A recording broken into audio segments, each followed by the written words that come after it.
नमस्कार, मी कोकणी ड्रायव्हर रोहन.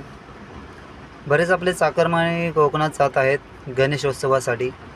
तर त्याने एकच विनंती आहे की ज्या तुम्ही गाड्या घेऊन जात आहे, त्या गाड्या जरा सावकाश चालवा आणि जमेल तितकं ओव्हरटेक कमी मारा.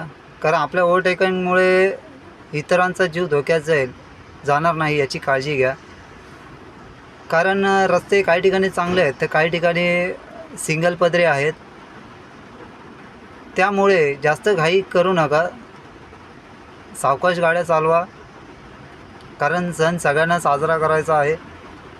त्याच्यामुळे आपल्यामुळे इतरांचा जीव धोक्यात जाणार नाही याची काळजी घ्या. कारण रात्रीचे डायव्हर्शन समजत नाही. बरेच असे रोडला नवीन ड्रायव्हर आहेत, त्यांना रस्त्याचा अंदाज नाही आहे. त्याच्यामुळे मित्रांनो जास्त घाई करू नका. सांभाळून गाड्या चालवा आणि गणेशोत्सवाच्या